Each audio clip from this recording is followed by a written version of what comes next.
এই থানার অস্ত্র কোথায় কোথায় গেছে সেগুলোকে উদ্ধার করতে হবে। বিক্রি করছে এখান থেকে বাদ থেকে ওই বাদ পর্যন্ত মাদক খাইছি। এই শহরের অস্ত্র উদ্ধার আমি করে দিছি। আর চোর চুরদের আমার স্যান্ডেল যোগ করে তাদের কৃষ্ণায় বসাতেন। আরে মিয়া স্টেজে চলেন। এই ওর বয়স কত? জুমাই 8 দিন বাদ। ওর বয়স কত? ওক তুলে বড় বড় ডায়লগ দেয় আমাদের সামনে রাজনৈতিক দলের নামে। আন্দোলনে কি আমাদের অনেক সিনিয়র আছে। সিনিয়র নিতে বসাতে তো বৈষম্য। এই ভাই আমার সামনে এসে কথা বল। হ্যাঁ কোথায় ছিল? আমি মনে করেছিস তুই আমি আলামিন কালাকছি রিস্টে। হ্যাঁ আমার নিচে বসে বড় বড় ডায়লগ দেয় রিস্টেতে উঠে নাকি? এই তোর মতো হাজারো এই শিক্ষা আমি তৈরি করেছি কুষ্টিয়া জেলায়। এই আন্দোলনে আমরা হচ্ছে আমাদেরও বলে নাই খুব দাও তো দেন।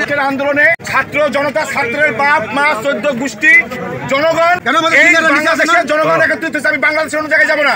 এই শহরে আমরা আন্দোলন করেছি। আমরা যদি সমর্থন না করতাম সহযোগিতা না করতাম ছাত্রের বাপের ক্ষমতা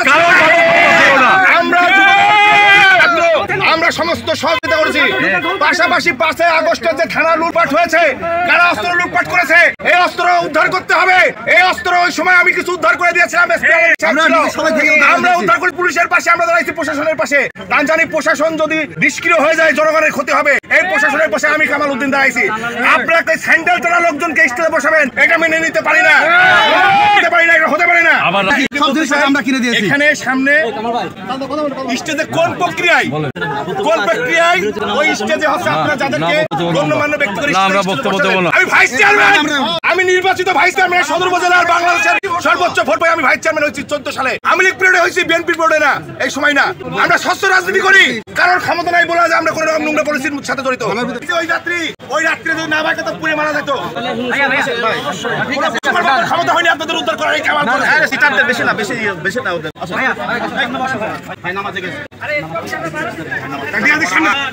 এই থানার ভিতরে বকুল গাছটা আমার লাগাই দিয়া। এই যে দেখছেন না এটা আমার করে দিয়া। এইটা পুলিশ করিনি, এটা আমি করে দিছি। মসজিদটা মাইনুল ওসি আর আমি উদ্যোগ মিলে করেছি।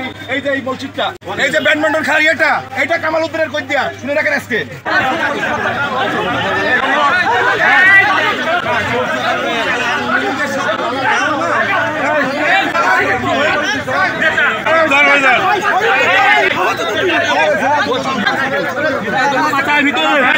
বহুত